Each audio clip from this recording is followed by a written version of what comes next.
South Africa attacks Nigerians. Now the response is to go after MTN and DSTV.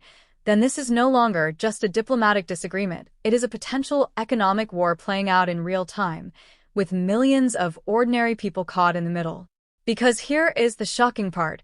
A senior Nigerian political figure is now openly suggesting that two of the biggest South African-linked companies operating in Nigeria could lose their licenses, or even be nationalized, as retaliation for renewed xenophobic attacks targeting Nigerians in South Africa.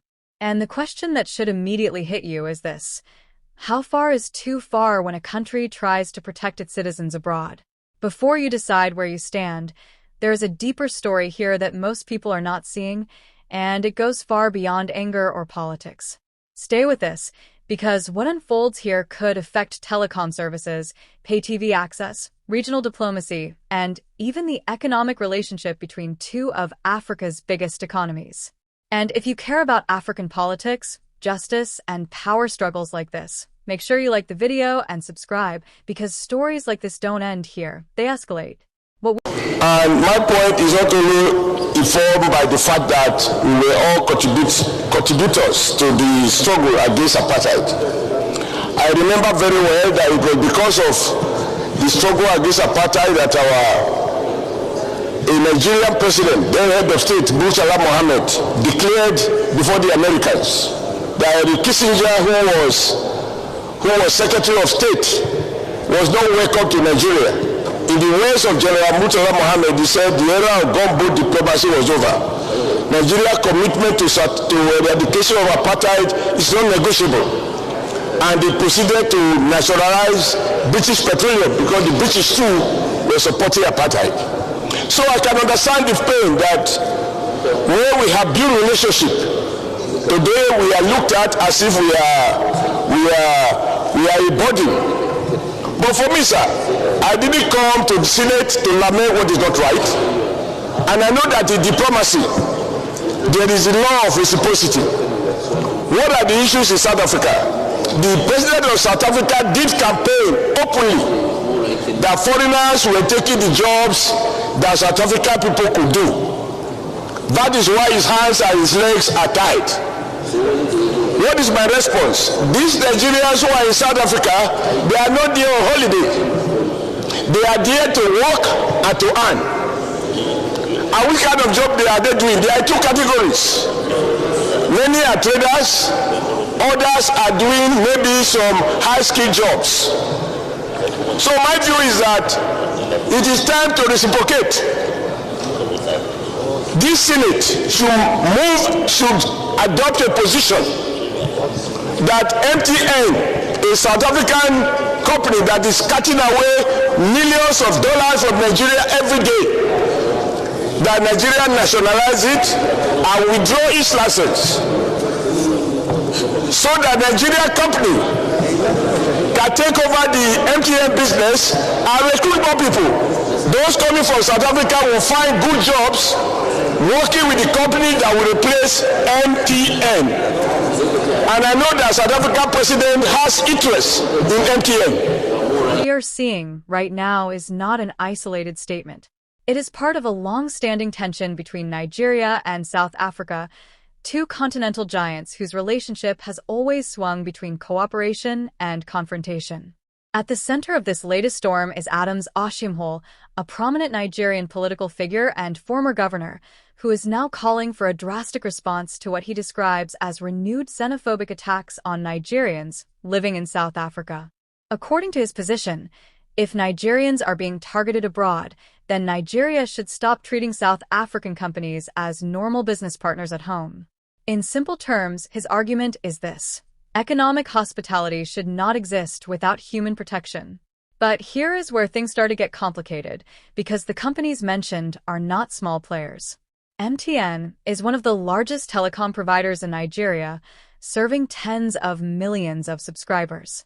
DSTV, operated by MultiChoice, dominates satellite television across West Africa. Any disruption involving them would not just affect corporations, it would affect daily life for ordinary Nigerians who rely on mobile networks, data services, and entertainment platforms. So how did we get here?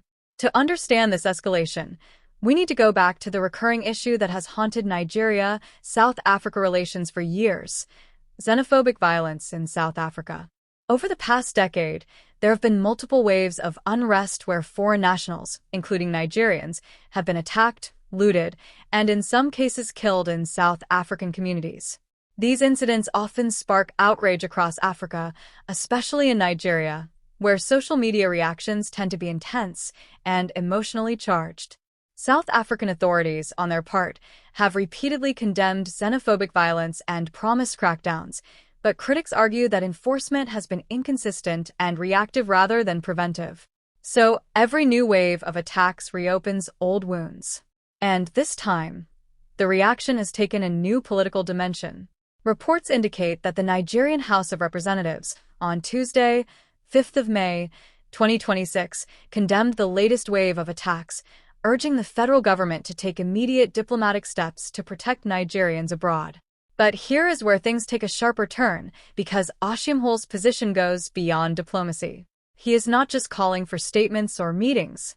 He is reportedly pushing for economic retaliation. He argues that if South African-linked companies are generating massive revenue in Nigeria, while Nigerians are being attacked in South Africa, then Nigeria should reconsider the privileges granted to those companies. And that is where MTN and DSTV come into the picture. Now let's break this down step by step, because the timeline of how this escalated matters. First, there are reports of renewed xenophobic attacks in South Africa targeting foreign nationals, including Nigerians.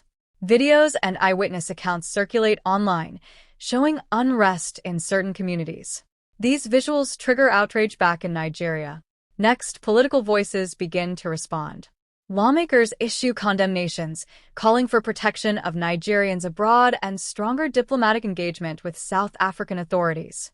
Then comes the more aggressive phase, where economic retaliation is introduced into the conversation. It is at this point that Oshiomhole is reported to have made his strongest remarks, suggesting that Nigeria should consider revoking operating licenses of major South African companies and even nationalizing assets like MTN and DSTV. He is quoted as saying, in essence, "If you hit me, I will hit you back."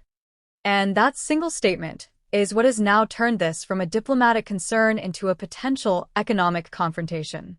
But here's where things get disturbing, because while the political message sounds strong and emotionally satisfying to some, the practical consequences are far more complex. MTN alone is deeply integrated into Nigeria's digital infrastructure. Millions depend on it for communication, banking authentication, and business operations. Any disruption would not just punish a foreign company, it would instantly affect Nigerian citizens. DSTV, similarly, is one of the largest entertainment platforms in the country. Any restriction would impact households, broadcasters, advertisers, and content creators across Nigeria. So the hidden question becomes, is this really a punishment for foreign corporations, or a risk of self-inflicted economic disruption? And this is where another layer emerges that few people are openly discussing. Nigeria itself benefits massively from foreign direct investment. South African companies are among the largest non-oil investors in the country. So any move to nationalize or revoke licenses would not only send a political message, it could also send shockwaves through investor confidence across the continent.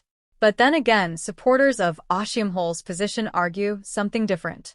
They ask, how long should Nigeria remain economically open to countries where its citizens are allegedly being harmed? They frame it as a question of dignity versus dependency. And that tension is at the heart of this entire controversy. Now, let's talk about the political and social impact. Within Nigeria, reactions are deeply divided. Some people see the call as long overdue toughness, arguing that African countries often fail to defend their citizens abroad with enough force. Others see it as reckless, warning that diplomacy should not be replaced with economic confrontation that could spiral out of control. On social media, the debate becomes even more intense. Hashtags linked to xenophobia trends resurface. Old videos of attacks in South Africa are reposted. Emotional narratives dominate timelines. But here's where things take another twist, Because South African officials and media have also reacted in past similar situations by insisting that xenophobia is not state policy and that the government does not support attacks on foreign nationals. They often emphasize that South Africa itself struggles with unemployment and social tension, which sometimes fuels resentment toward migrants. This creates a complicated narrative where both sides claim victimhood in different forms. Meanwhile, businesses caught in the middle remain silent publicly, watching carefully as political tensions rise. MTN and DSTV, despite being mentioned in political discourse, continue operating as normal for now. But behind the scenes, such statements are never ignored. And this raises a critical question. What happens next? At this stage, there are a few possible directions this situation could take. One path is diplomatic de-escalation, where both governments engage through formal channels, issue joint statements, and attempt to calm tensions while addressing security concerns for Nigerians in South Africa. Another path is economic review discussions, where Nigeria may examine regulatory frameworks affecting South African companies without fully revoking licenses. A more extreme path, though less likely in immediate terms, would involve actual regulatory sanctions or restructuring of foreign business operations. But none of these outcomes are guaranteed, because political pressure, public emotion, and media amplification can all influence decisions in unpredictable ways. And here is what makes this even more sensitive. Nigeria and South Africa are not just politically important to each other. They are economic anchors in Africa. Any sustained conflict between them could ripple across the continent's trade, investment, and diplomatic networks. So while the rhetoric may sound like a direct response to xenophobic violence, the consequences could extend far beyond the original issue. But here's the part few people are talking about. What happens to the Nigerians living in South Africa right now? Because beyond political speeches and economic threats, there are ordinary people who still have to go to work, run businesses, attend school, and live their daily lives in communities where tensions can rise quickly. They are often the first to feel the consequences of diplomatic breakdowns. And that is what makes this situation so sensitive. Public reaction continues to grow on both sides. In Nigeria, many demand stronger protection measures and faster government action whenever reports of xenophobic attacks emerge.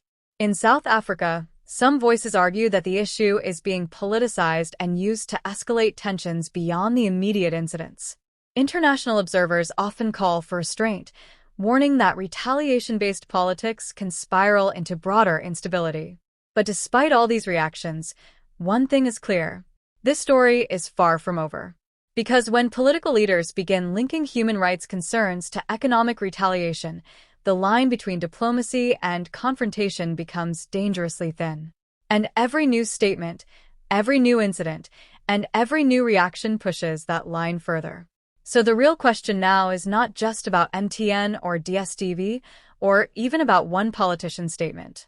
The real question is whether Africa's biggest economies can handle internal tensions without turning them into full-scale economic disputes.